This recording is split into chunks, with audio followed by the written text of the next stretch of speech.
product alpha. This is question 1 of spring 2019. Tulip Enterprises TE manufactures a product alpha that requires two separate processes A and B. Following information has been extracted from cost records of process B for the month of February 2019. तो ये सारा जो data है ना बेटा, ये process B का ही है और हमें पता है प्रोसेस बी में अपनी भी कॉस्ट लगती है प्लस जो प्रीवियस डिपार्टमेंट प्रोसेस ए है उससे भी कोई कॉस्ट आई होगी हमारे पास. Let's see what is the data. Opening work in progress is in process B is 80% complete as to conversion. ये 80% complete है as to conversion. ठीक है, इसके ऊपर मटेरियल की कोई बात नहीं की गई तो हम ये समझेंगे कि material is 100%. Cost for the month receive from process ए, हमें 90,000 लीटर्स मिले हैं और उनकी कॉस्ट है 14 मिलियन क्योंकि ये फिगर है थाउजेंड्स में. एडेड ड्यूरिंग प्रोसेस बी, हमने क्वांटिटी और ऐड कर दी है, दैट इज 12,000 और इसकी हमें कॉस्ट इनकम करनी पड़ी, that is 7 million for material and 5.6 million for conversion. Closing work in progress, process B, 70% complete as to conversion. Okay. Again यहाँ पे कोई बात नहीं की गई और हम जाके देख लेते हैं क्या बात कर रही है मटेरियल के मुतालिक. Additional information, materials are added at the start of the process. इसलिए मटेरियल जो भी होगा ना बेटा वो 100% हो जाएगा इन सारे केसेस में. ओके अच्छा जी. Normal loss is estimated at 5% of the input, जबकि loss is determined at completion of the process.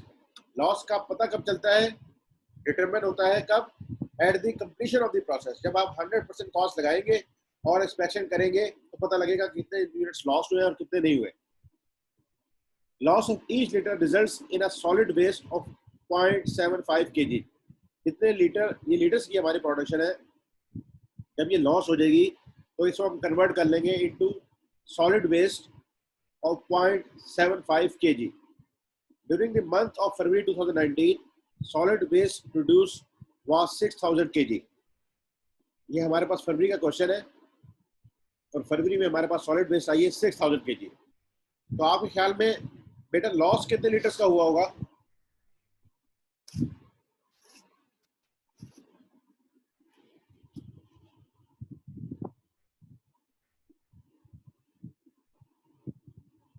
ये नंबर 2 पॉइंट अगर हम पढ़े तो हम ये बता सकते हैं कि हमारे कितने यूनिट्स का लॉस हुआ होगा.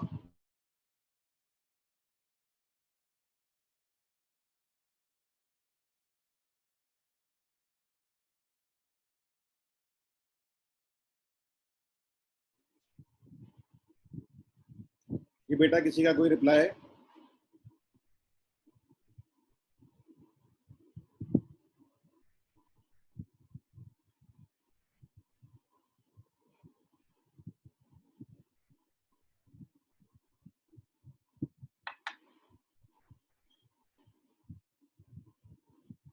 जी शाबाश दानियाल.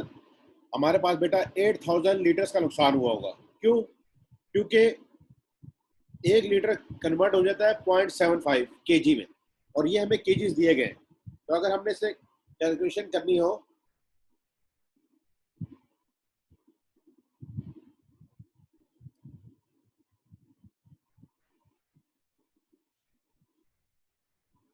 जैसे 1 लीटर कन्वर्ट हो रहा है इंटू 0.75 kg. ओके. और बेटा आपको दे दिया गया है 6,000 kg. ये आपका आउटपुट रही है. ठीक है, तो हमने इसे जब रिवर्स बैक करना हो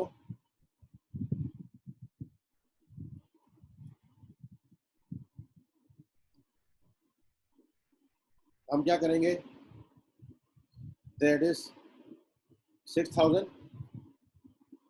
डिवाइड बाय 0.75, क्योंकि ये जो फिगर है ना ये इटसेल्फ 0.75 है. कितनी है बेटा ये फिगर है 0.75. 5।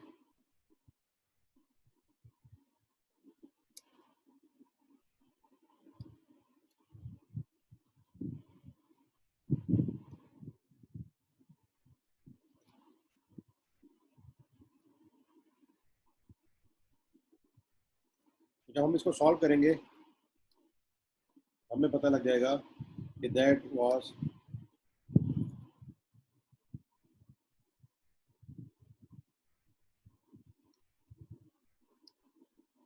8000 लीटर्स। ये जो नुकसान हुआ है दैट वाज 8000 लीटर्स।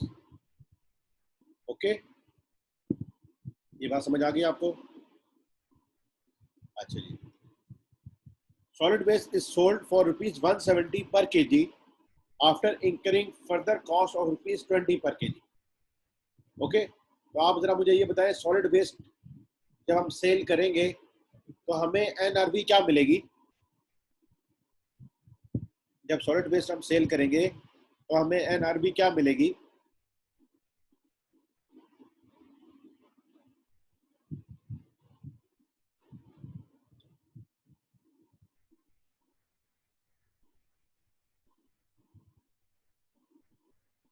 जी बेटा।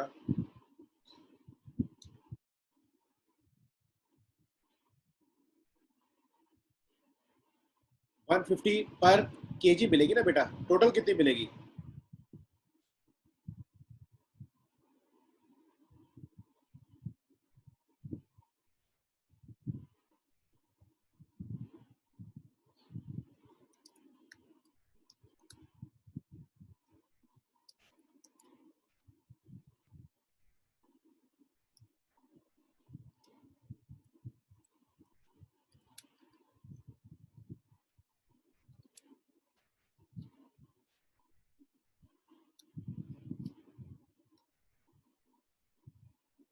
ये 150 आ गई पर केजी। और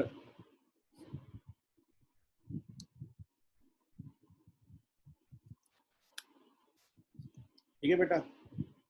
अच्छा जी, फिर हम ये भी देखते हैं अभी कि वेस्ट कितनी थी? 6000 केजी।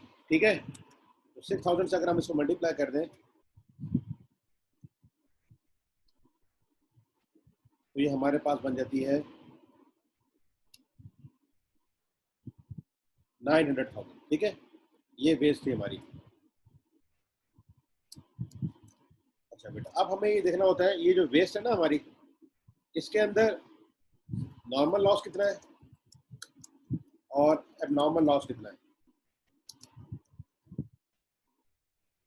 ओके, कोई मुझे बताएगा कि नॉर्मल लॉस कितना है और एबनॉर्मल लॉस कितना है? आप तो ट्राई करो बेटा कि what is normal loss and how much is abnormal loss.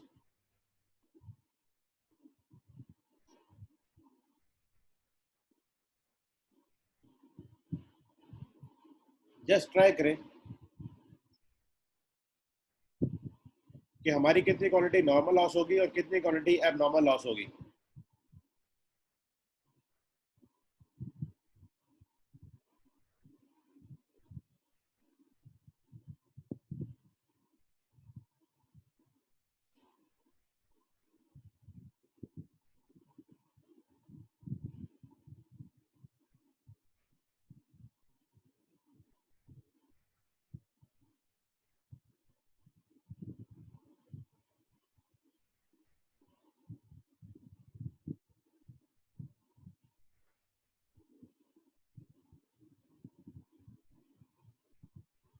No idea बेटा। अच्छा ये देखें, आपके पास पहले से कितने यूनिट थे इन प्रोसेस में? 10,000।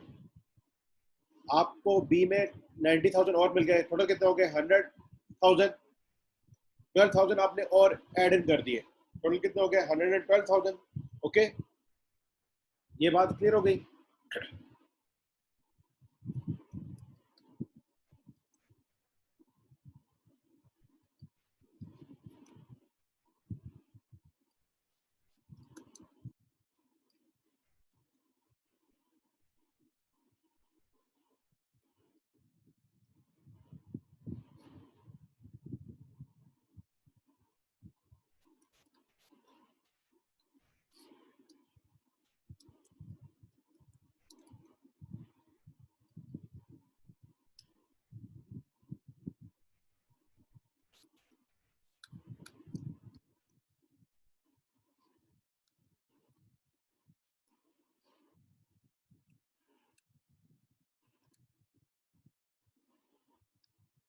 बेटा हम जितने यूनिट्स को काउंट फॉर कर रहे हैं दैट इज 112,000। ओके, ये इन तीनों को जमा करके आ गए। अच्छा, इंस्पेक्शन कब होती है बेटा?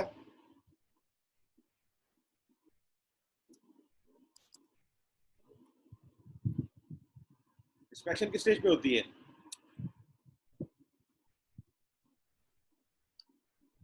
जरा बताएं, इंस्पेक्शन किस स्टेज पे होती है?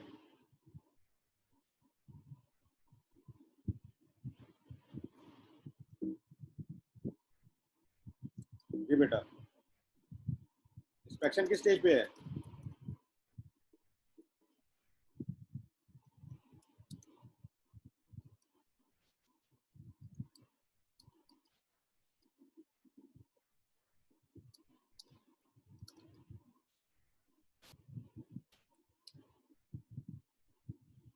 इंस्पेक्शन होती है, loss is determined at completion of the process. तो आपके ख्याल में क्लोजिंग वर्क इन प्रोसेस के जो यूनिट्स हैं, क्या ये इंस्पेक्ट हो चुके होंगे? ये अभी इंस्पेक्ट नहीं हुए। ओके,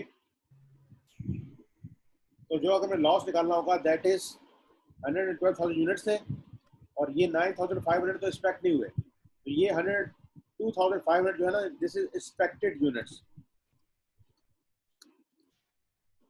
इनकी इंस्पेक्शन हो चुकी है। और इसका जो 5% है ना, वो नॉर्मल लॉस है। 5% क्या है? Normal loss. तो हमारे पास नॉर्मल लॉस आ जाएगा this multiply by this, 5125 is normal loss. ठीक है बेटा, ये एक्सपेक्टेड यूनिट्स कैसे आए हमारे पास? तो मैं यहाँ दोबारा ले लेता हूँ। ये आए बेटा इस तरह,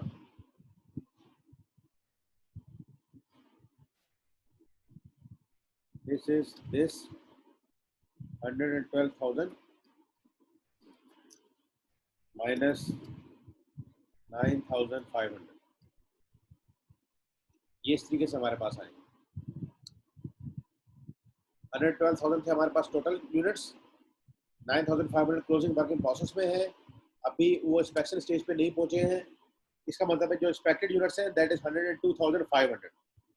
ओके, और इसका हमने ले लिया है 5%, दैट इज 5125। ओके, ये बात क्लियर हो गई।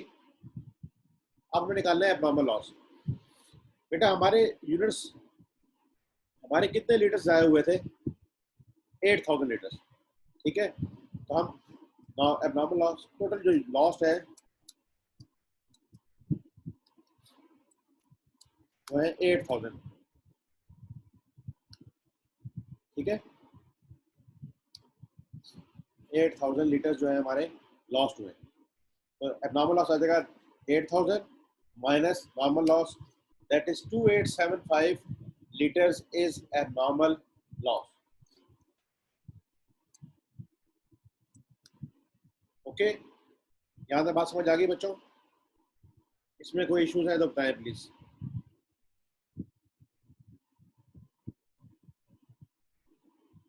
और जो रिमेनिंग यूनिट्स रह जाएंगे वो हो जाएंगे transfer to finish goods, that is 94,500। और इस तरीके से हमारे ये भी 112,000 यूनिट्स पूरे होते हैं।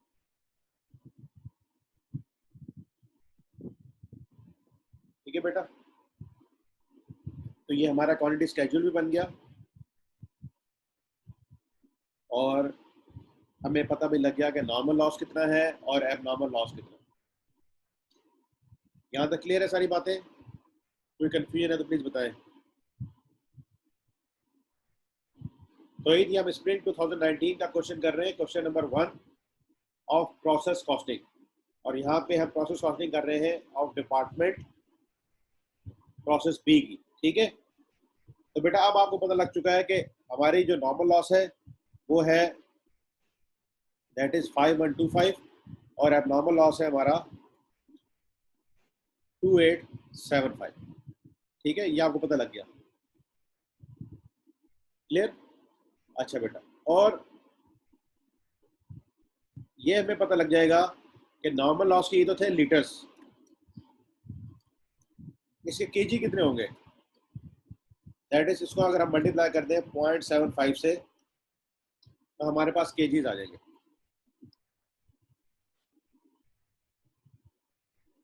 ठीक है बेटा, क्योंकि जो लॉस होता है हमारा वो कन्वर्ट किस में हो जाता था, into solid waste, into solid waste. तो अगर आप इसका सम करेंगे तो ये 6000 ही आएगा। ठीक है ना, और आप अगर इस वाले क्वेश्चन का सम करेंगे तो ये 8000 ही आएगा। तो हम ये देख चुके हैं कि 1 लीटर से कन्वर्ट होता था 0.75, तो 6000 हमारे पास आउटपुट आया था, तो उसका लिए इनपुट कितना है, दैट इज 8000 लीटर्स। ओके, और हमने देख लिया कि सेल होती है सॉलिड वेस्ट की 170 पे, फर्दर प्रोसेसिंग कॉस्ट 20 है, तो हमारी एनआरबी जो उसके आती है दैट इज 150। ओके, तो अब अगर हम ये निकालना चाहें कि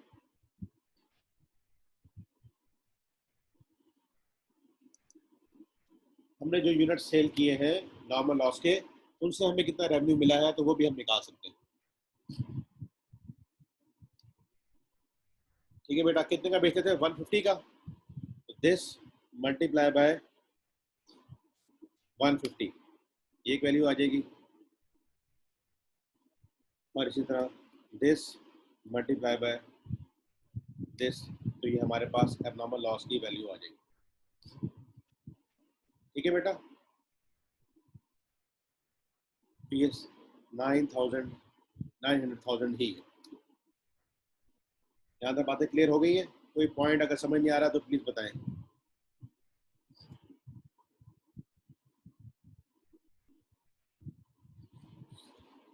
जी बेटा, ये क्वेश्चन आपके सामने है, और अभी हमने नॉर्मल लॉस की और एबनॉर्मल लॉस की स्क्रैप वैल्यू निकाल ली है, क्योंकि हमें नॉर्मल लॉस की स्क्रैप वैल्यू इसलिए चाहिए होती है कि जब हमने यूनिट कॉस्ट निकालनी है तो मटेरियल में से हम नॉर्मल लॉस की स्क्रैप वैल्यू को लेस कर देते हैं।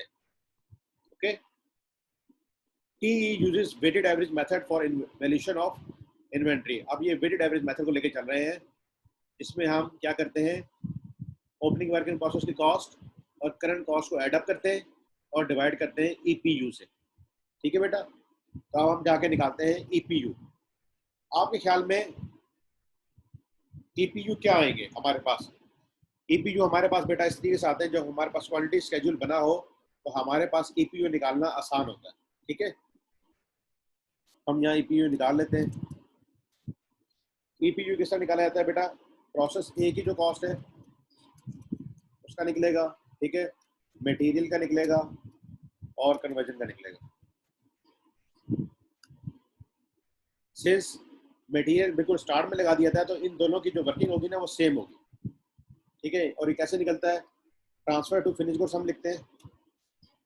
ओके, वो हर एक के लिए सेम उसके ऊपर कॉस्ट इंकर्ड हुई होगी, मटेरियल के लिए भी और प्रोसेस ए की कॉस्ट भी और कन्वर्जन भी, क्योंकि ट्रांसफर जब हुए हैं फिनिश गुड्स में तो these are 100% complete with respect to process a cost, with respect to material cost and with respect to conversion cost। Okay, ये बात होगी बेटा। फिर आगे क्लोजिंग वर्क इन प्रोसेस, वो हमारे पास यूनिट्स हैं कितने, 9500। इनके ऊपर मटेरियल प्रोसेस ए की सारी कॉस्ट लगी होगी, मटेरियल भी सारा लगा होगा क्योंकि material at the start of the process लगता है।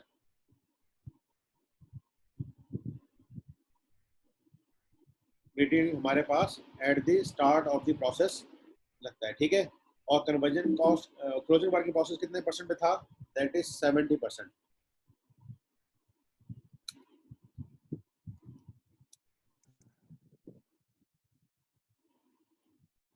ये 70% में था, तो हम क्लोजिंग वर्क इन प्रोसेस का 70% ले लेंगे, दिस मल्टीप्लाई बाय 70%। तो ये हमारे पास ट्रांसफर्ड और क्लोजिंग वर्क इन प्रोसेस के मतलब ये काम कंप्लीट हो गया। ओके बेटा, इसके बाद आता ही है एबनॉर्मल लॉस।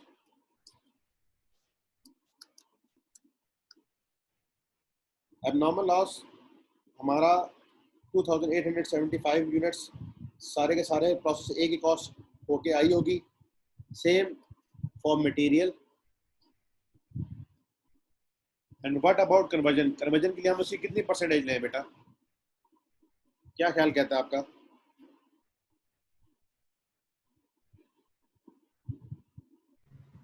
सर जिस परसेंटेज में इंस्पेक्शन हुई है, ठीक, कितने परसेंट पे हुई है? 5% हुई है। आराम से सेकंड पॉइंट पढ़े, आराम से।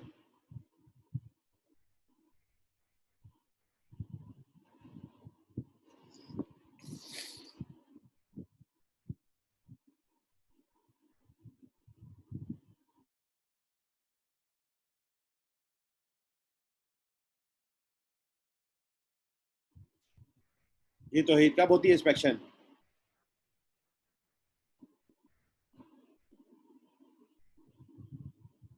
कंप्लीशन पे सर। जी, तो इसका मतलब है कन्वर्जन कितने परसेंट लगी होगी?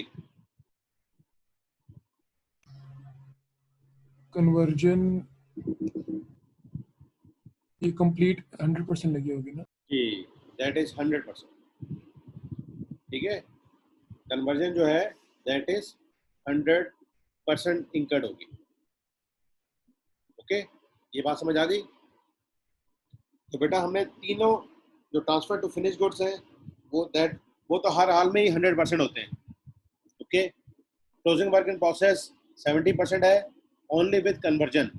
प्रोसेस ए से भी पूरी कॉस्ट आ चुकी है, प्रोसेस बी से भी पूरी कॉस्ट आ चुकी है, ठीक है, मटेरियल की, और कन्वर्जन की आएगी 70%। एबनॉर्मल लॉस, क्योंकि हमें लॉस पता ही एंड पे जाके चलता है, तो उसकी सारी कॉस्टें उसके ऊपर इंकर्ड हो चुकी हैं 2875 लीटर्स के ऊपर। ठीक है ना बेटा, ये बात ध्यान में रहे कि हमारा ये सारा जो क्वेश्चन हो रहा है ये लीटर्स में हो रहा है। ईपीयू जो है हमारे पास वो लीटर्स में आ रहे हैं, एक्सेप्ट जो हमारा लॉस होता है उसको हम जब सेल करते हैं तो केजी में कन्वर्ट करके सेल करते हैं। That is not our main product, इसलिए हम उसको वहां पे कंसिडर नहीं करेंगे। ओके, यहाँ तक बात समझ आ गई ईपीयू की बेटा? सर ठीक है, अच्छा जी।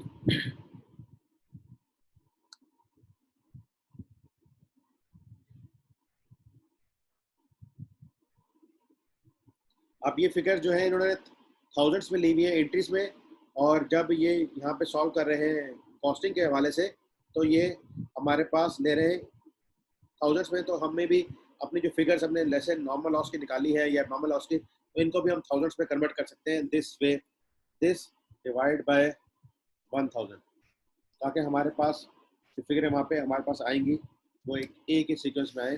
That is 57 576.56 and 323 and so on. अब हमारे पास ये आप देख सकते हैं कि इकोनॉमिक यूनिट्स हमने निकाले 9500 हैं, क्लोजिंग वर्क इन प्रोसेस के एबनॉर्मल के 2875 और ट्रांसफर टू फिनिश गुड्स है 94500। हम इनका अगर सम ले लें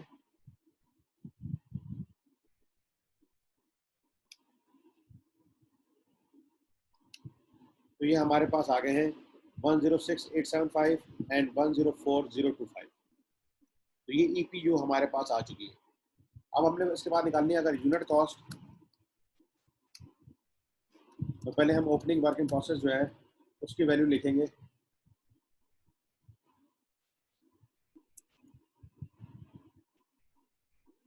ओपनिंग वर्क इन प्रोसेस हमारे पास है 10,000 यूनिट्स और इनकी 1500, 600 एंड 400।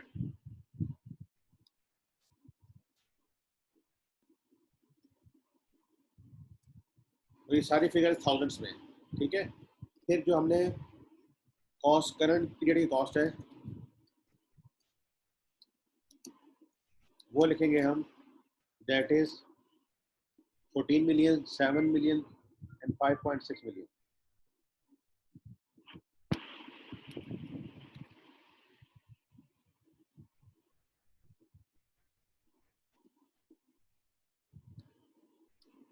ओके, तो ये हमारे पास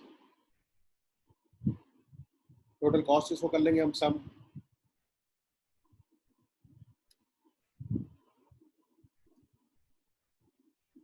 और अगर हमने यूनिट कॉस्ट निकालनी है तो दिस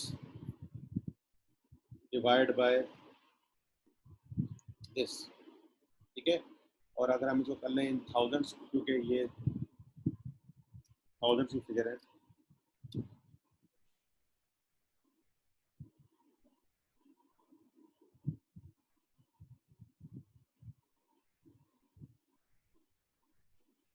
तो बेटा ये हमारे पास बन जाएंगी यूनिट कॉस्ट। ठीक है, यहाँ से हम देख लेते हैं कि सही जा रहे हैं कि नहीं। ये आ रही है टोटल 268.42। हम इसका सम कर लेते हैं।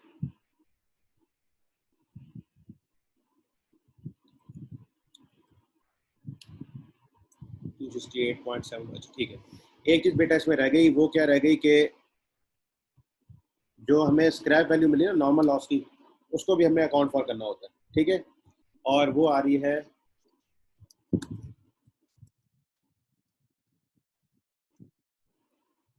उसको हम यहाँ से लेस कर देंगे, दैट इज 576.56। ठीक है, ये हमारे पास लेस हो जाएगी।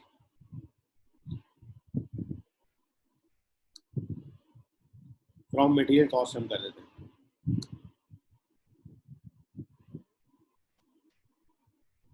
ठीक है बेटा, बात समझ आ रही? तो ये हो जाएगा this up to this point 7023 हो गया।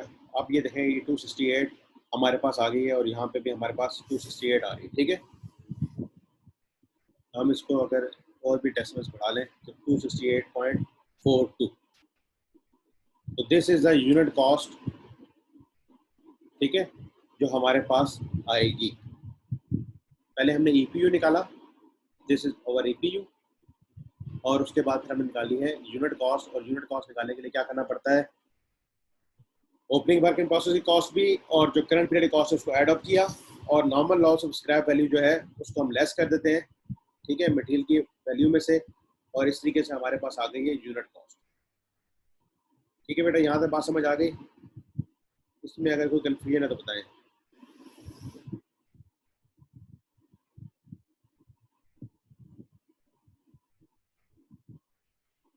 जी बेटा, इसमें अभी कोई कंफ्यूजन है तो बताएं, फिर हम आगे चलते हैं।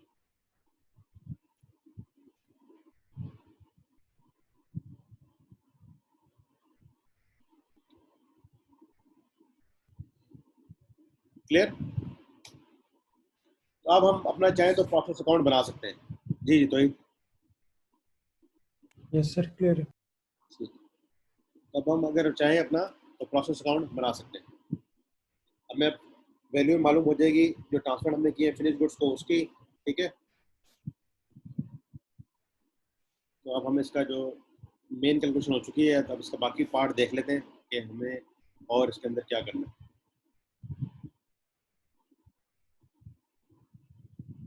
जी बिल्कुल।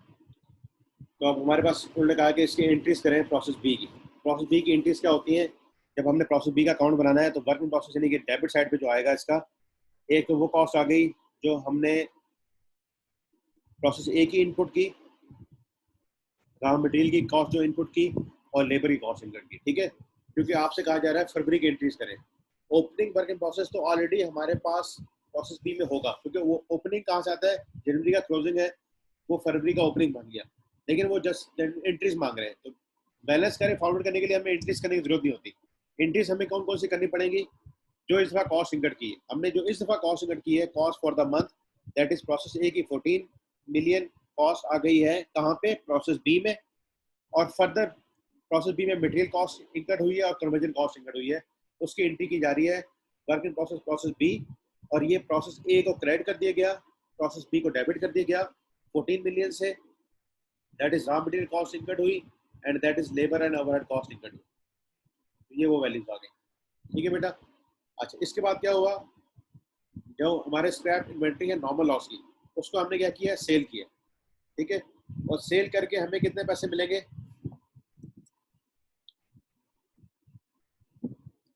ये देखें, अगर हमने सेल किया है,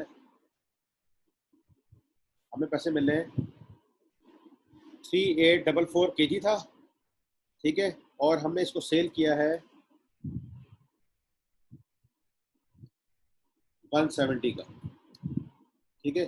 तो हमारे जो पैसे हमें मिलेंगे दैट इज 653,437। तो ये 653 की फिगर यहाँ से आई, ठीक है बेटा। अच्छा, अब क्या होगा कि इतने यूनिट सेल किए और इसके ऊपर इतनी कन्वर्जन कॉस्ट भी लगी है 20 रुपीज, 76,875। ये 76,875 के आपके बैंक से पैसे निकल गए। This is for further processing cost, ठीक है।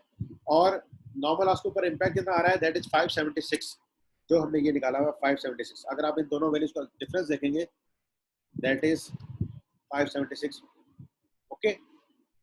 तो बेटा ये वैल्यूज किस तरीके से आ गई है, हमने इनको थाउजेंड्स में किया हुआ है। दिस डिवाइड बाय 1000, तो ये हमारे पास वैल्यूज आ गई इन थाउजेंड्स।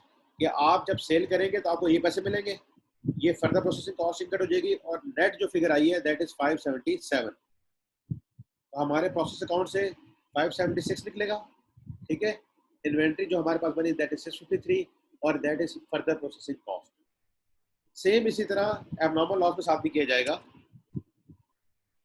एबनॉर्मल लॉस के साथ अगर हम करें दिस मल्टीप्लाई बाय 170 और इसी तरह दिस मल्टीप्लाई बाय 20,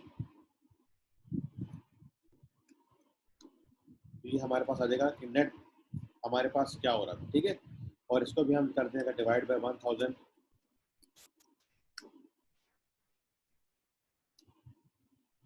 तो ये आपके पास आ गया 360, 43 एंड 323, ठीक है। हम इसकी एंट्री देख लेते हैं अभी। हमें बेचने से कितने पैसे मिलेंगे 367, ठीक है। नहीं सॉरी 367 ही मिलेंगे हमें। जो लॉस हुआ है total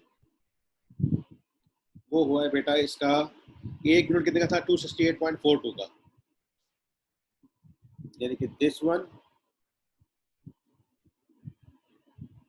one multiply by this one, this is the total loss value. कैसे निकाला है इसको थोड़ा सा हम बड़ा कर देते हैं यहाँ पे ताकि आपको क्लियर हो जाए। दिस इज एबनॉर्मल लॉस की वैल्यू क्या है बेटा, देखो कितने लीटर लॉस हुए थे 2875 और एक लीटर को बनाने की हमारी कॉस्ट क्या आ रही है हमने यहाँ देख लिया है दैट इज 268.42। यहाँ पे सुन लीजिए कितने लीटर्स हैं और एक लीटर की कॉस्ट है दिस वन 268.42। जब हमने इसके साथ सॉल्व किया है तो हमारे पास आ गई है एबनॉर्मल लॉस की वैल्यू, ओके। अच्छा जी, अब उसके जो स्क्रैप है वो सेल करके हमें कितने पैसे मिल रहे थे this one, okay. Scrap value of abnormal loss, यानी उसको हमने जब डिस्कार्ड करना है तो ये वैल्यू मिल रही है। तो इनफैक्ट हमें लॉस कितना हो रहा है बेटा this minus this is to be charge to profit and loss 448। तो ये 448 हमारे पास चला जाएगा प्रॉफिट एंड लॉस में, ओके। एबनॉर्मल लॉस की वैल्यू आ गई 772, ठीक है। इसको भी हमने सबको क्या कर दिया 1000 से डिवाइड कर दिया।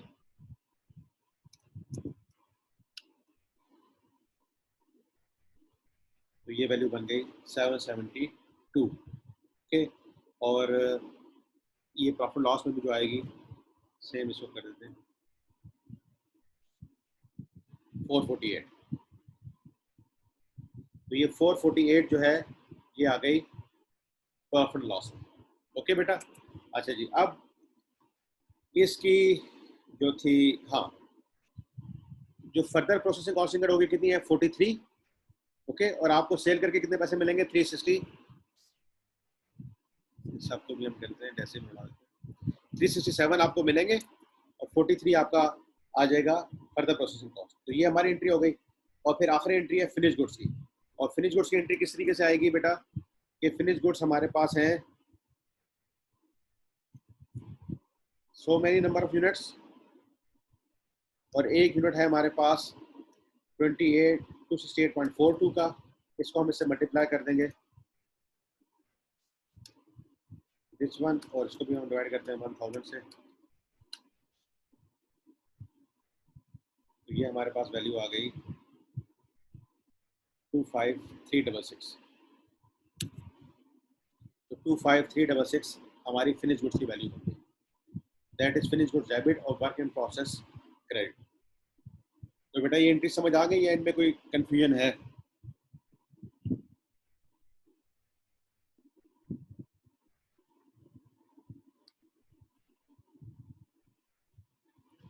हमने जस्ट देखना कि वर्क इन प्रोसेस बी में फरवरी के महीने में क्या एंट्रीज हो रही हैं।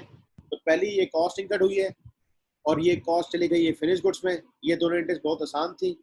इसमें क्या हो रहा है कि आपको स्क्रैप इन्वेंट्री ले रहे हैं ग्रॉस सेल वैल्यू पे, फिर फर्दर प्रोसेसिंग कॉस्ट को लेस कर रहे हैं और दोनों का जो डिफरेंस है वो जा रहा है प्रोसेस अकाउंट। यहाँ पे भी प्रोसेस अकाउंट में पूरी फुल वैल्यू चली गई।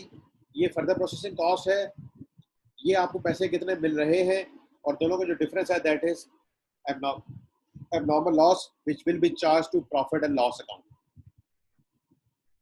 ओके तो बेटा ये क्वेश्चन था स्प्रिंग 2019 का। Any issue in it?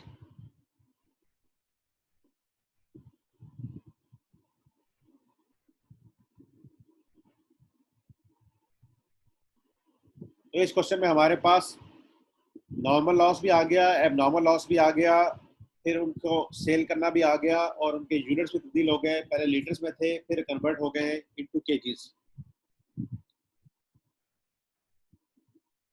Okay तो अब हम आते हैं नेक्स्ट क्वेश्चन की तरफ, दैट इज, ठीक है शाबाश बेटा, ऑटम 18 का क्वेश्चन है, autumn 18। Okay and this is sorry autumn 18।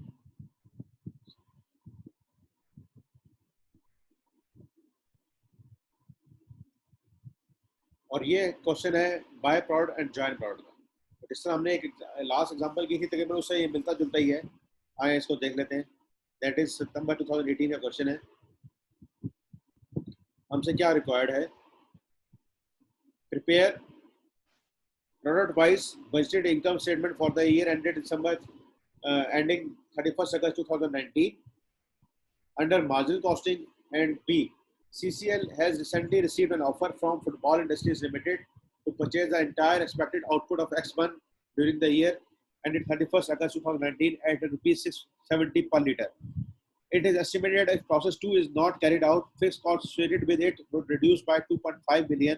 Advise whether FIL's offer may be accepted or not. This is of 2 marks. Total ये 16 marks का क्वेश्चन है। आइए अब हम देखते हैं कि इसमें हमारे पास क्या डेटा है।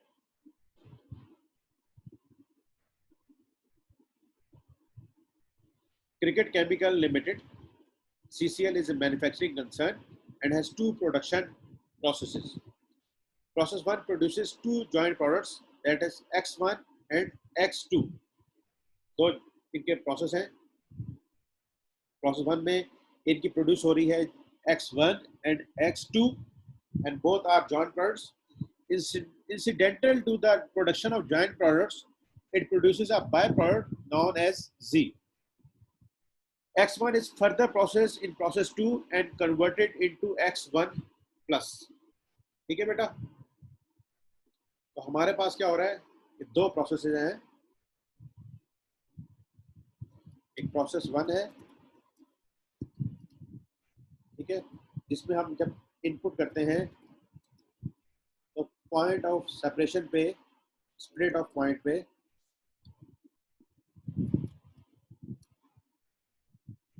हमें 2 प्रोडक्ट्स मिल रही है। ठीक है बेटा? कौन कौन सी? X1 and X2।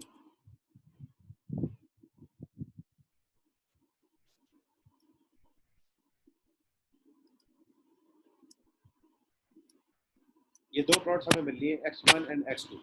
ठीक है, और साथ में एक प्रोडक्ट मिल रही है हमें, दैट इज Z। ठीक है, ये हो गया प्रोसेस 1। फिर इसके बाद हम क्या करते हैं? प्रोसेस 2 स्टार्ट होता है।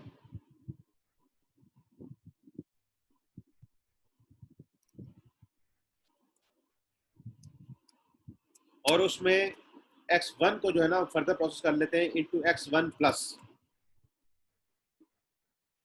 और ये कन्वर्ट हो जाएगी x1 प्लस में, सिर्फ ये वाली जो है।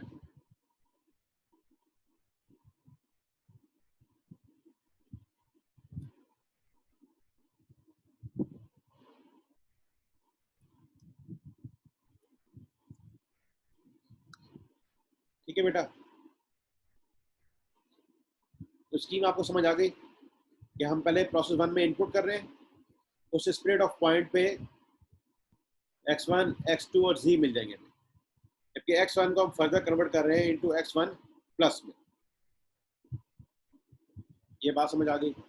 अच्छा जी, following information has been extracted from the budget for the year ended 31 2019। यहाँ पे हमें पूरे साल का डाटा दे दिया गया। Product wise budgeted cost, process 1 में हम इनपुट जो कर रहे हैं वो कर रहे हैं 500,000 लीटर्स। इनपुट जो है हमारा दैट इज 500,000 लीटर है।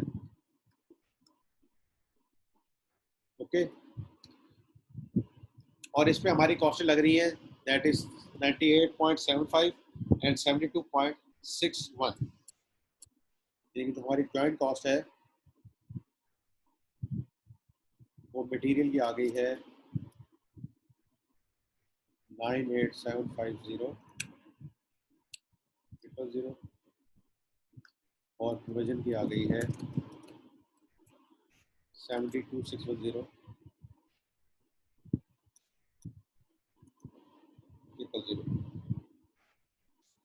ठीक है बेटा, तो ये हमारी आ गई है कॉस्ट है जो कि इंकर्ड हो रही है कहाँ पे, प्रोसेस 1 में। ठीक है बेटा, तो ये प्रोसेस 1 में हमारी कॉस्ट इंकर्ड हो गई है दैट इज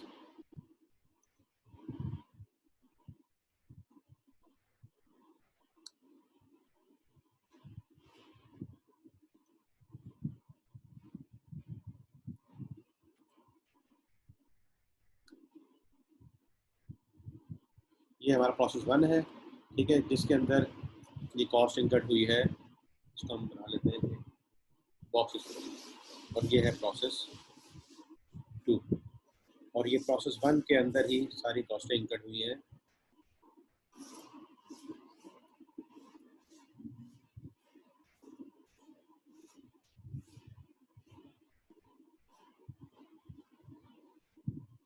ठीक हो गया बेटा यहाँ तक?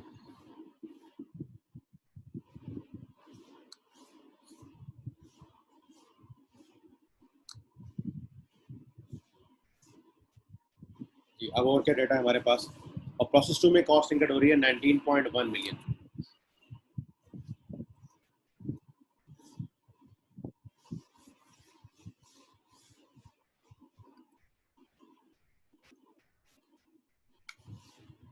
ये प्रोसेस 2 की कॉस्ट वाली। अच्छा जी, और क्या हो रहा है फिर? Expected output ratio from process 1 and budgeted selling price. Output ratio है इन प्रोसेस 1 55, 40 एंड 5, और सेलिंग प्राइसेस पे हमें दे दी गई है। ठीक है, तो जॉइंट प्रोडक्ट्स x1, x2, ये हम यहाँ लिख लेते हैं कि हमारे पास क्या क्या प्राइसेस हैं।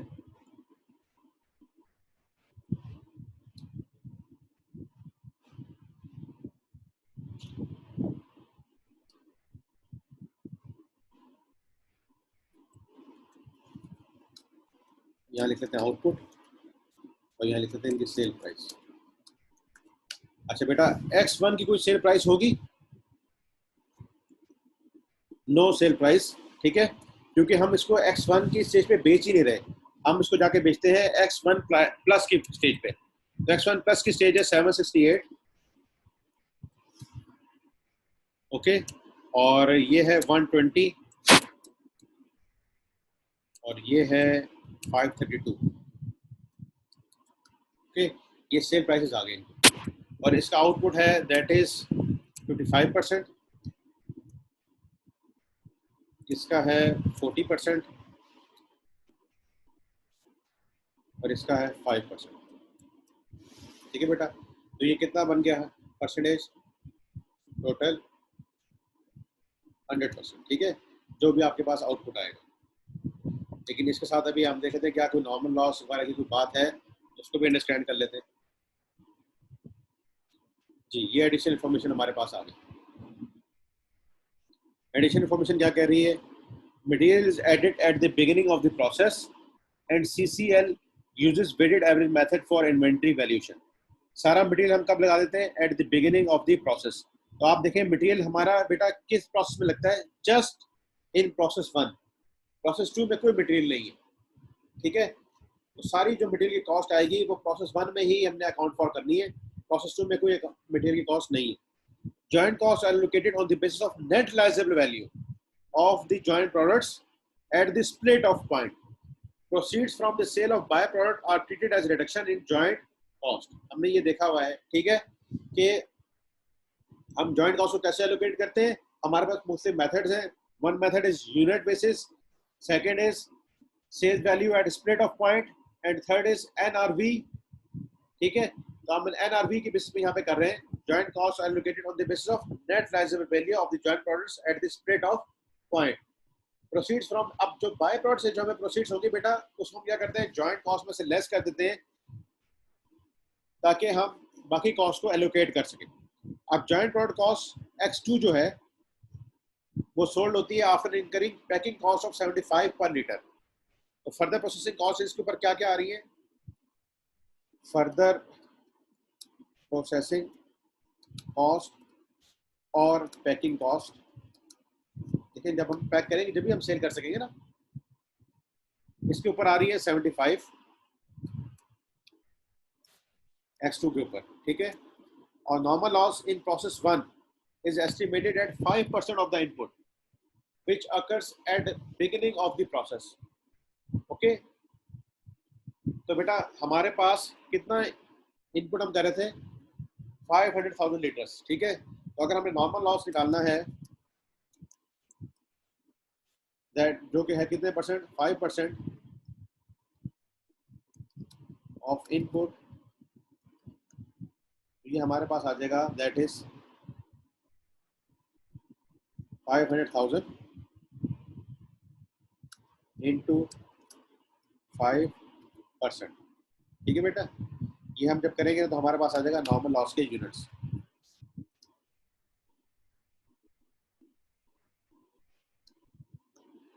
तो वो बन गया 25,000।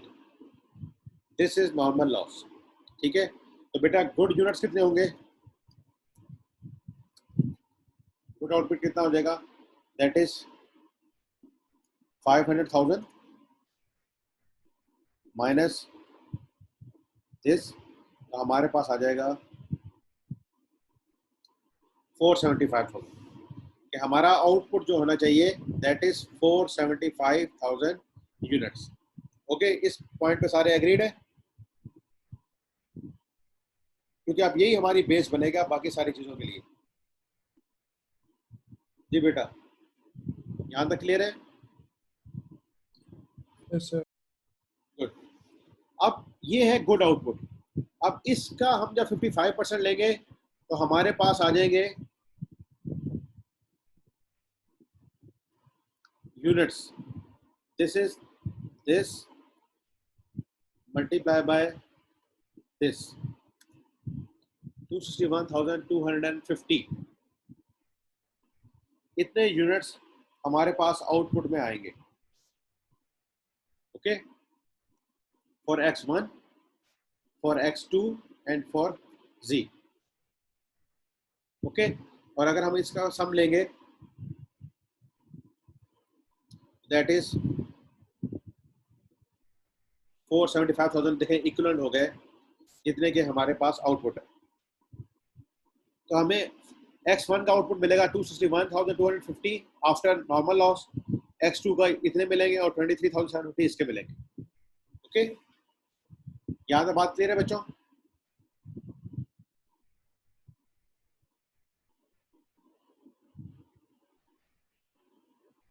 अच्छा बच्चों, फिर ये बात है कि जो भी नॉर्मल लॉस होता था ना वो सिर्फ प्रोसेस 1 में, प्रोसेस 2 में कोई लॉस नहीं है।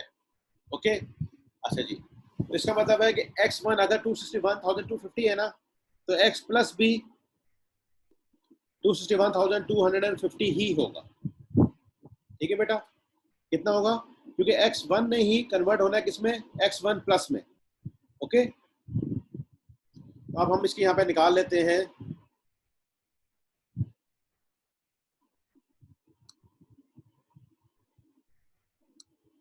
सेल वैल्यू, और हम निकाल लेते हैं एनआरवी। अब क्वेश्चन में अगर हम देखें तो यहाँ पे लॉस मुतल्लिक भी बताया गया है and so joint production loss in process 1 is estimated 5% of the input which occurs at beginning of the process. Loss of each liter results in a solid waste of 0.75 kg which is sold for rupees 10 per kg. No loss occurs during process 2. तो बेटा हमारे पास जितनी भी litres की loss आई है वो convert हो रही है इनटू 0.7 kg। ये आ गया था लीटर्स में, इसको हम कन्वर्ट कर लेते हैं इनटू 0.7, तो ये हमारे पास कितना हो गया बेटा? ये हो गया केजी में। ठीक है, ये हो गया केजी, और ये कितने का हम सेल कर रहे हैं? 10 पर केजी।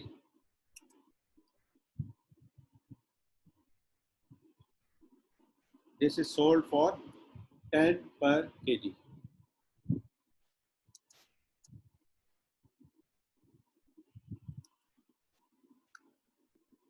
इसकी वैल्यू बन जाएगी दिस मल्टीप्लाई बाय 10, हम इसको सेल करेंगे 175,000। नॉर्मल लॉस की जो स्क्रैप वैल्यू है, वैल्यू वो हमारे पास आ गई, दैट इज 175,000 केजी। इसको हम क्या कर देंगे, जब अभी हमारी जॉइंट कॉस्ट जो हमारे पास ये आ रही है, इसमें से हम इसको लेस करेंगे। ठीक है बेटा, अच्छा प्लस अभी हम वो एनआरवी तो निकाल लें। एनआरवी, अच्छा जी, एनआरवी के लिए और क्या इन्फॉर्मेशन हमें दी गई है जहाँ तक बात की? अच्छा जी, यहाँ बताया जा रहा है budgeted conversion cost of process 1 and process 2 include, इस कॉस्ट जो हमें ऊपर कॉस्टें दी गई थी इसके अंदर इंक्लूड है बेटा, ये वाली कॉस्टों के अंदर फिक्स फैक्ट्री ओवरहेड है 7.261 मिलियन के और 3.82 मिलियन के, प्रोसेस 1 के और प्रोसेस 2 के। प्रोसेस 1 में है 7.261 और प्रोसेस 2 में 3.82। ये क्या कर दिया, जस्ट जो कॉस्टें दी गई है उसमें बता रहे हैं कि इतना फिक्स्ड है, तो रिमेनिंग क्या होगा बेटा? वो वेरिएबल होगा। ओके अच्छा जी, अब हम अगर हम इसमें देखें तो x1 की कोई फर्दर प्रोसेसिंग कॉस्ट हमें होगी बेटा? x1 की कोई फर्दर प्रोसेसिंग कॉस्ट होगी? Yes sir. जी, क्योंकि हम x1 को कन्वर्ट करते हैं इनटू x1 प्लस, और x1 प्लस जो है वो जाके सेल होती है 768 में, और इसकी जो फर्दर प्रोसेसिंग कॉस्ट होगी वो बेटा सारी वो कॉस्ट होगी जो कि इनकर्ड होगी इन प्रोसेस 2। जितनी भी प्रोसेस 2 में कॉस्ट इनकर्ड होगी वो सारी की सारी x1 प्लस के लिए इनकर्ड हो रही है। किसके लिए इनकर्ड हो रही है? x1 प्लस के लिए। क्लियर हो गई ये बात? अच्छा जी, z जो है उसकी सेल प्राइस है 120, z जो है उसकी सेल प्राइस है 120। क्या उसके ऊपर जो फर्दर प्रोसेसिंग कॉस्ट इनकर्ड होती है?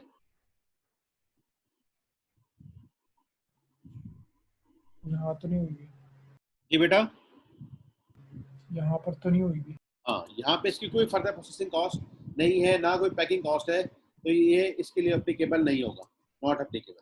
ठीक है, अच्छा जी, और इसकी हमें दे दी गई है 75।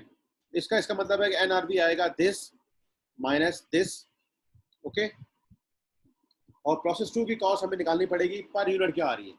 अच्छा बेटा, प्रोसेस 2 की कॉस्ट है 19.1 million. Okay, this is the process 2 cost, और एक यूनिट, और कितने यूनिट से बना रहे हैं? 261,250।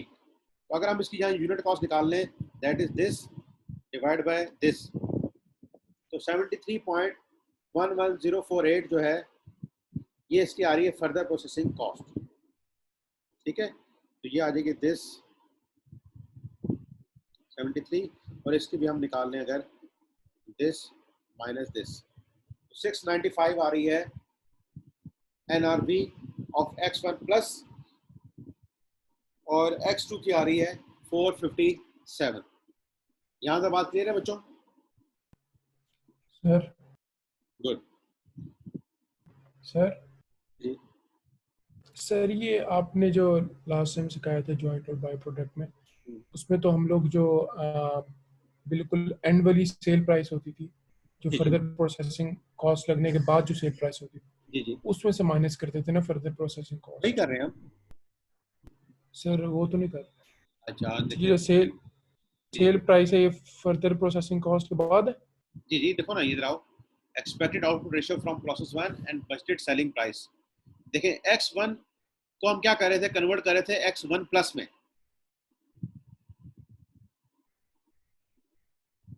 जी तो यस सर। ठीक है, तो X1 की देखो उन्होंने सेल प्राइस कोई दी है? नहीं। हाँ, उसको हम इस स्टेज पे सेल ही नहीं कर रहे ना। देखिए यहाँ पे भी हमने बनाया है X1, X2 और Z हमारे पास आ रही है। X1 सिर्फ कन्वर्ट हो रही जा रही है X1 प्लस में, और X1 प्लस की ही इन्होंने सेल प्राइस दी है। ओके, ठीक है, X2 को हम इसी स्टेज पे सेल कर रहे हैं, और X2 की उन्होंने सेल प्राइस दी हुई है 532। लेकिन उस पे फर्दर प्रोसेसिंग कॉस्ट भी तो लग रही है ना, जी जी, मैं तो बताता इस हूँ, स्टेज पे। अभी बता रहा हूँ। अब पहली बात, हमारे जो आपने क्वेश्चन किया ना कि हमें अल्टीमेट सेल प्राइस चाहिए होती है, this is ultimate sale price. ये 532 का बिकेगा, ये 768 का बिकेगा, ये 120 का बिकेगा। हमें इसमें से अब क्या लेस करनी है, फर्दर प्रोसेसिंग कॉस्ट या पैकिंग कॉस्ट। अब X2 के मुतालिक बताइए पैकिंग कॉस्ट कितनी है, 75। तो हमने 532 में से 75 लेस कर दिया, वो रह गई 457। ओके, ठीक है सर। और 768 में से हमें फर्दर प्रोसेसिंग कॉस्ट कौन सी इंक्लूड करनी पड़ेगी, जो प्रोसेस 2 में। अब प्रोसेस 2 में हम इंक्लूड कर रहे हैं 73, तो इसके वैल्यू आ जाएगी 695। ठीक है बच्चों, यहाँ तक बात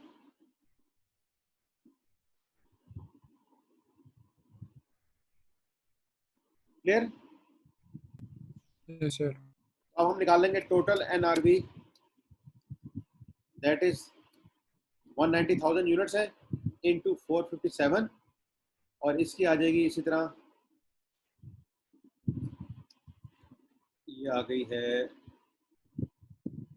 181,540। अगर हम इन दोनों का सम लेंगे तो ये टोटल NRV बन गई in both products, that is 268,370। ठीक है, अब हमने क्या करनी है, जॉइंट कॉस्ट को एलोकेट करना है। वो किस तरीके से होती है आपको याद हो, अगर दिस, सॉरी जॉइंट कॉस्ट हमारी कितनी थी, वो यहाँ निकाल लेते हैं, इसको रख देते हैं divide by this and multiply by this. ठीक है, अच्छा अब यहाँ पे क्या किया रहेंगे, ये जो था ना नॉर्मल लॉस की जो स्क्रैप वैल्यू आ रही थी, दिस वन, ये उसमें से माइनस कर देंगे, तो ये बन गई 171,185 जो हमने एलोकेट करनी है। ये किसकी वैल्यू निकल आई,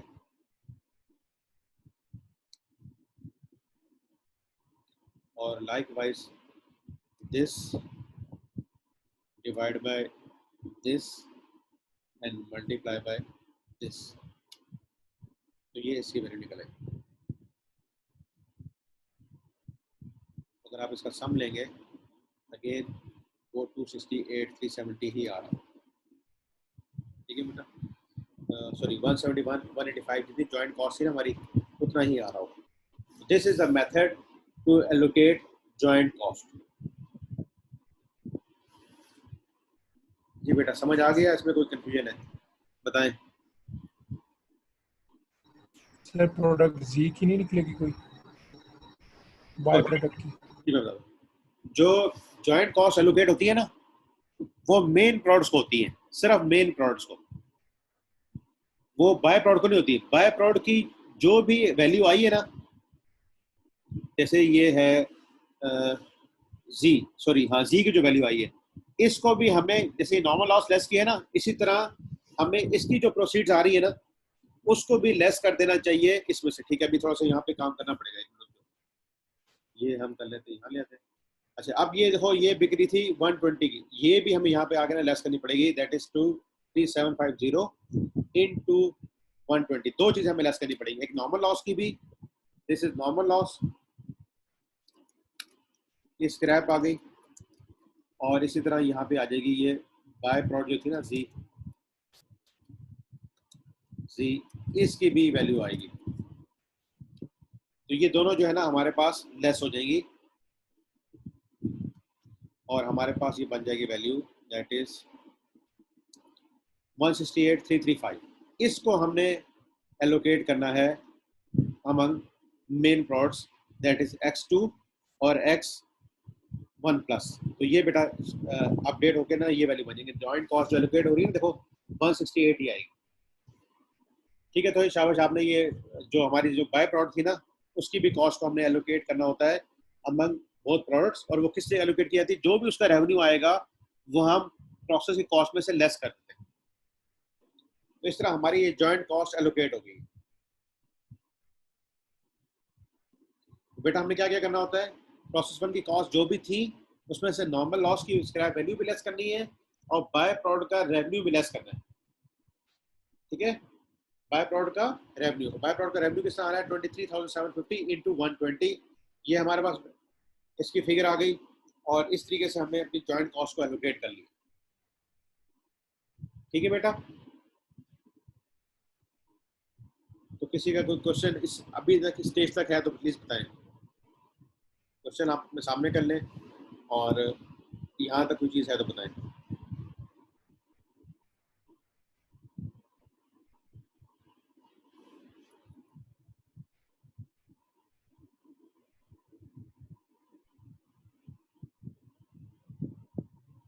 जी बेटा, तो ये प्रोसेस वन की जो कॉस्ट है ना वो एलोकेट हुई है प्रोसेस वन की, क्योंकि प्रोसेस वन में ही दो प्रोडक्ट बन रहे हैं, बाकी जो जो सेकंड प्रोडक्ट है ना वो तो जाके बन रहा है X1 प्लस बन रहा है जाके प्रोसेस टू में। तो प्रोसेस वन में ही हमारे पास ये दो प्रोडक्ट थी, X2 और X1 प्लस, इन्हीं को जाके हमने एलोकेट की है कॉस्टें।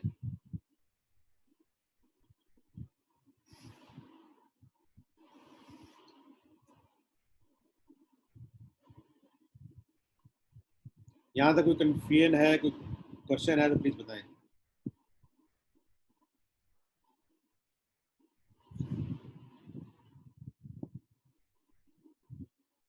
ओके, तो बेटा इसका जो रिमेनिंग पोर्शन रहता है ना वो आप घर में ट्राई करना, और अगर स्टिल कोई पॉइंट इसमें होगा तो हम कल इसको देख के और आगे चल लेंगे, और कुछ पास पेपर्स जो और हैं हमारे जो रिसेंट रिटर्न्स में आए हैं, जैसे ये हमने देख लिया है अभी स्प्रिंग और ऑटम का, फिर हम ये 17 के जो दो क्वेश्चन है ना इनको भी और देख लेंगे।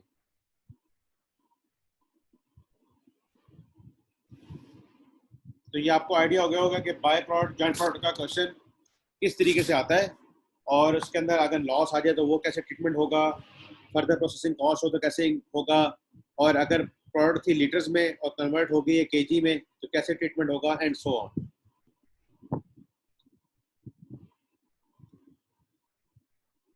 ओके, तो बच्चों आज के लिए इतना ही। अस्सलाम वालेकुम व रहमतुल्लाहि व बरकातहू।